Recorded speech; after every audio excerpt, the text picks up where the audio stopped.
Hey all, Steve from GuitarNiche here. So I'm in the middle of setting up this Squier Mustang. It's relatively new at this point, and it's been modified. You know, it's got this rather reddish, overly reddish tortoise on it, very bright, not like me.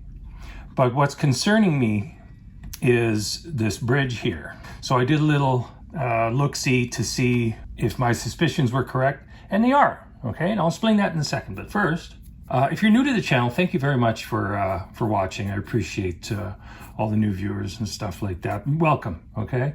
Hope you get something out of this.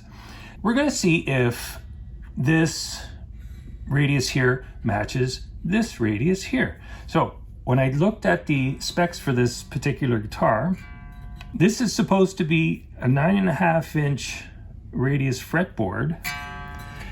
And we'll get our gauge underneath here. I'm not worried about the strings because I'm still in the middle of, you know, getting things together. These are the old strings, so I'm not worried about any kind of damage to them or of any kind.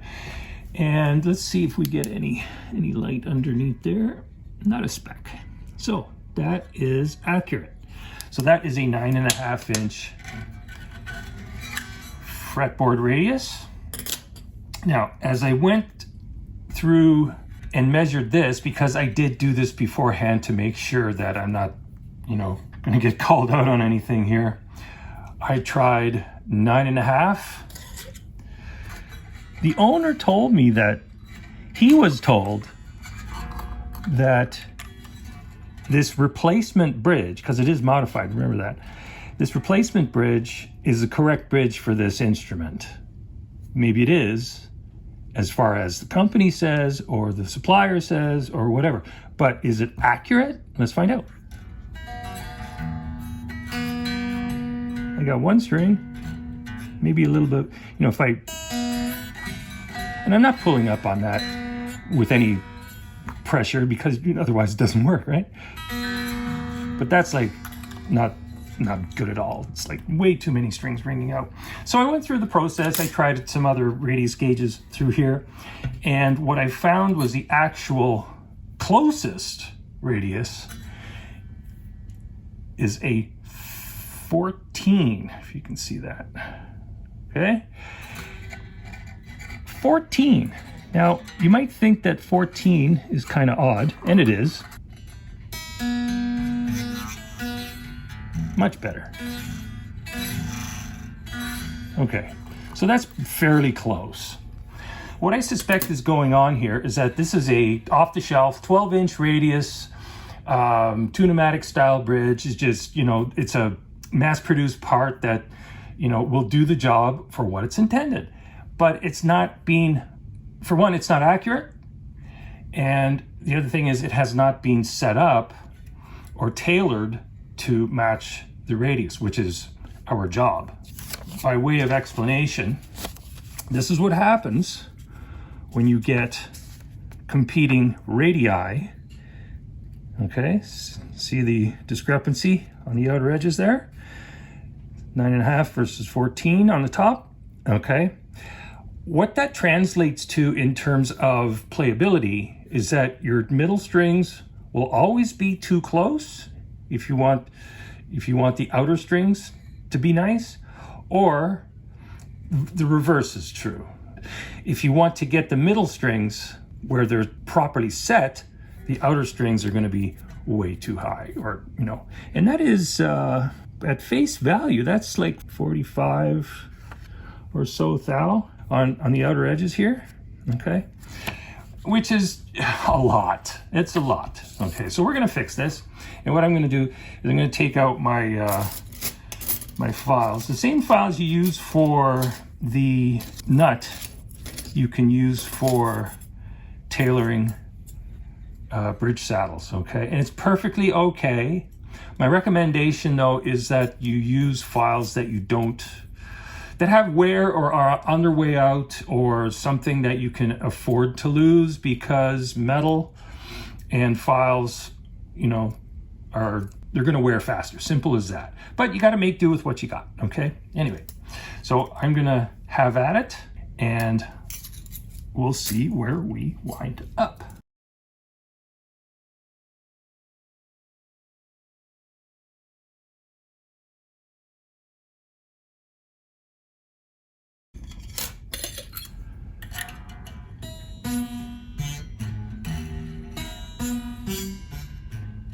Beauty.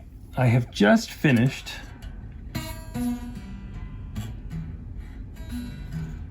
correcting this radius here. So now the bridge radius is 9.5 on the upper part of the radius, okay? I prefer to do it that way. Of course, I can measure from the bottom, okay? We'll give that a shot just for posterity, okay? And not bad, okay? I can live with that. But let me explain. The reason I do it from the top is due to the differences in string gauges, the diameters. The middle strings actually, particularly the third string, they tend to ride a little higher. And the benefit of that is these middle strings, especially the G string, gets very excited and can use that extra room to do its job. And what will happen is you will get less sizzle and buzz on the G string specifically, and of course with the other strings that benefit from being a little bit higher, okay? So the top is great. The other thing is that radius on top, matching the radius of the neck, it's going to feel right under your fingers. It will match closer to the fretboard itself, okay? And it's a tactile thing, it's a very strange thing, but it is a fact. Trust me on that one, okay?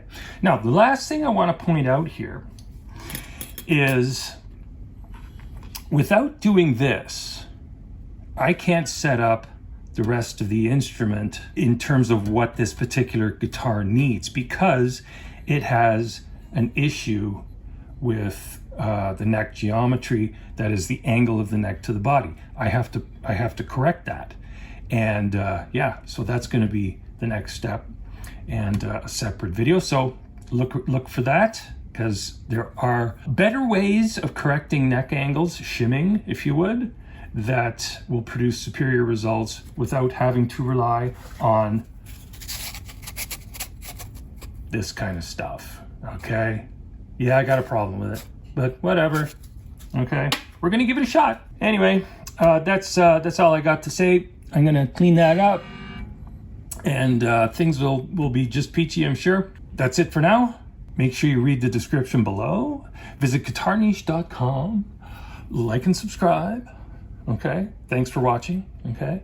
And as always, play loud, have fun, have a great day. Cheers. See ya.